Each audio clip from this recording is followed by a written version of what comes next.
Assalamualaikum warahmatullahi wabarakatuh. Di sini saya dari kelompok 4 yang beranggotakan Tirani Pranti Krubun, Renaldi Umbutudo, dan saya Media Astuti. Saya sedikit akan menjelaskan tentang struktur bumi dan alam semesta.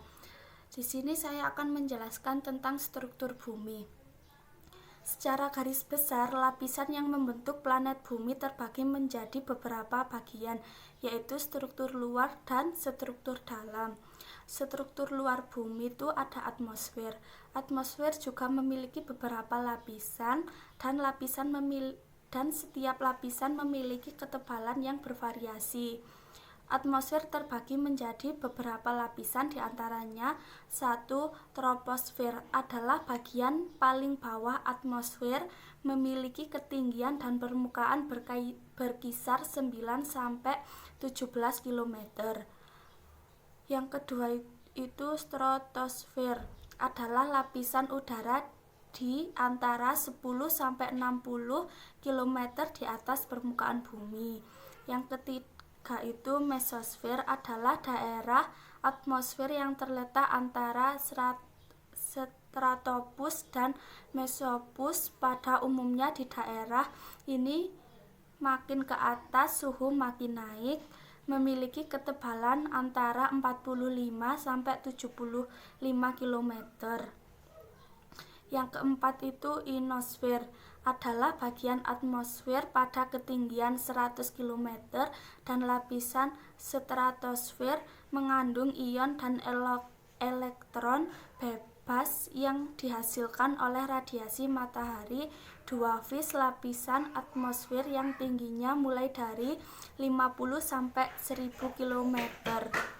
Yang kelima itu troposfer, adalah bagian atmosfer kira-kira 50 mil di atas permukaan bumi sampai angkasa luar dan ditandai dengan suhu udara tinggi terus-menerus. Yang keenam itu eksosfer, adalah daerah di luar atmosfer, memiliki kurang lebih 500 km. Benda-benda yang sangat ringan di ruangan ini akan terlempar ke luar angkasa. Yang B itu struktur dalam. Struktur dalam memiliki 3 lapisan utama, yaitu kerak bumi, selimut bumi, dan inti bumi. Yang pertama, kerak bumi. Kerak bumi merupakan lapisan kulit bumi paling luar. Kerak bumi terdiri dari 2 jenis, yaitu kerak benua dan kerak samudra. Lapisan kerak bumi tebalnya mencapai 70 km dan tersusun oleh batuan-batuan basah dan masam. Di darat tebal lapisan kerak bumi mencapai 20-70 km. Sedangkan di dasar laut mencapai 10-12 km. Lapisan ini menjadi tempat tinggal bagi seluruh makhluk hidup. Suhu bagian kerak bumi mencapai 1-1000 derajat Celcius. Kerak bumi dibedakan menjadi 2, yaitu kerak samudra dan kerak benua. Kerak samudra disusun oleh mineral yang kaya akan Si, Fe, Mg yang disebut sima. Dan kerak benua tersusun oleh mineral yang kaya akan Si dan Al, oleh karena disebut sial. Yang kedua itu selimut bumi. Selimut bumi atau selabu bumi merupakan lapisan yang letaknya di bawah lapisan kerak bumi. Sesuai dengan namanya, lapisan ini berfungsi untuk melindungi bagian dalam bumi. Selimut bumi tebalnya mencapai 2900 km dan merupakan lapisan batuan yang padat yang mengandung sikila dan magnesium. Suhu di bagian bawah selimut mencapai 3000 derajat Celcius, tetapi tekanannya belum mempengaruhi kepadatan batuan. Selimut bumi dibagi menjadi 3 bagian, yaitu litosfer, astenosfer, dan mesosfer. Yang ketiga, inti bumi. Di pusat bumi terdapat inti yang kedalamannya 2.900 sampai 6.371 km. Terbagi menjadi 2 macam, yaitu inti luar dan inti dalam. Inti luar berupa zat cair yang memiliki kedalaman 2.900 sampai 5.100 km, dan inti dalam berupa zat padat yang kedalamannya 5.100 sampai 6.371 km. Inti luar dan inti dalam dipisahkan oleh Lehman discontinuity dari data geofisika. Material inti bumi memiliki berat jenis yang sama dengan berat jenis meteorit logam yang terdiri dari besi dan nikel. Lapisan ini dibedakan menjadi lapisan inti luar dan lapisan inti dalam. Inti luar itu tebalnya sekitar 2000 km dan terdiri atas besi cair yang suhunya mencapai 2200 derajat Celcius.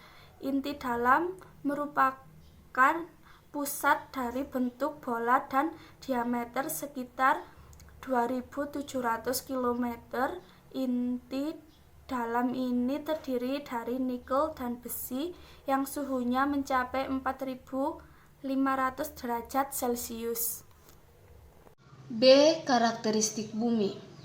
Bumi adalah planet ketiga dari matahari yang merupakan planet terpadat dan terbesar kelima dari 8 planet dalam tata surya. Bumi terkadang disebut dengan istilah dunia atau juga disebut sebagai planet biru. Bumi memiliki beberapa nama alternatif, diantaranya adalah Talus, Telluris, atau Terra dan Gaia. Dari 8 planet yang dikenal manusia, planet bumilah yang banyak dihuni makhluk hidup. Planet bumi mempunyai lapisan atmosfer yang di dalamnya mengandung unsur-unsur kimia yang dibutuhkan oleh makhluk hidup. Bumi mengelilingi matahari membutuhkan waktu 365 hari, 6 jam, 9 menit, 10 detik. Tetapi atas dasar kesepakatan ahli astronomi mengacu pada periode antara pertemuan matahari dengan bintang Eris, yaitu 365 hari, 5 jam, 48 menit, 46 detik, atau sama dengan 1 tahun tropik. Bumi berputar pada prosesnya membutuhkan waktu 23 jam, 56 menit, atau sama dengan 1 hari bintang. Bumi selalu diikuti bulan sebagai satelit bumi selama mengelilingi matahari. Bulan berotasi dan juga melakukan revolusi mengelilingi bumi selama 31 hari sampai 31 hari. Peredaran bulan mengelilingi bumi dan sekaligus juga mengelilingi matahari. Tata surya. Teori yang pertama yaitu teori kabut atau nubula. Teori ini pertama kali dikemukakan oleh Immanuel Kant dan Laplace pada tahun 1796. Teori yang kedua adalah teori tidal atau teori pasang surut. Dikemukakan oleh James dan Harold Jeffers pada tahun 1919. Yang ketiga, teori bintang kembar. Teori ini adalah dikemukakan oleh Hoyle, mengemukakan bahwa pada awalnya matahari merupakan bintang kembar yang berdekatan satu bintang meledak, sehingga pecahannya berputar mengelilingi bintang yang tidak meledak. Yang keempat, teori awan debu dikemukakan oleh von Wiesen Ia berpendapat bahwa ternyata surya terbentuk dari gumpalan awan gas dan debu pada tahun 5.000 juta tahun yang lalu. Oke, jadi baik, mungkin presentasi saya seperti itu. Terima kasih. D. Benua dan samudra. Pengertian benua dan samudra. Benua adalah hamparan daratan yang sangat luas yang pada bagian tengahnya bersifat kering karena tidak mendapat pengaruh dari angin laut yang basah dan lembab. Benua dibatasi atau dikelilingi oleh samudra, sedangkan pulau adalah daratan yang relatif sempit dan dikelilingi oleh laut. Samudra adalah hamparan air asin yang mengelilingi daratan atau benua. Hamparan air asin yang relatif sempit disebut laut. Proses terbentuknya benua dan samudra terbentuk melalui proses yang sangat panjang. Dahulu, bentuk benua dan samudra tidak seperti sekarang ini. Setelah melalui proses yang panjang, maka terbentuklah benua dan samudra pada saat ini. Proses terbentuknya benua dan samudra. Menurut seorang ilmuwan dari Jerman, sekitar kurang lebih 300 juta tahun yang lalu, seluruh benua yang ada sekarang bergabung menjadi satu yang disebut dengan Pangea. Kemudian Pangea terbagi menjadi dua benua, yaitu Laurasia dan Gondwana di bagian selatan. Benua Laurasia bagian barat menjauh dari benua Gondwana dan membentuk benua Amerika Utara. Gondwana Selatan pecah menjadi Amerika Selatan, India dan Afrika. Lalu Amerika Utara bergabung dengan Amerika Selatan. Eurasia pecah menjadi Eropa dan Asia. Bagian selatan bergerak menuju benua Antartika. Bagian dari bagian selatan yang bergerak ke timur menjadi benua Australia. Teori Alfred Wegener sering disebut dengan teori pergeseran dunia atau pengepungan benua. Teori terbentuknya benua. Planet Bumi mempunyai susunan lebih kurang sepertiga bagian permukaannya berupa benua. Sedangkan 2/3 permukaannya tersusun atas perairan di samudra luas.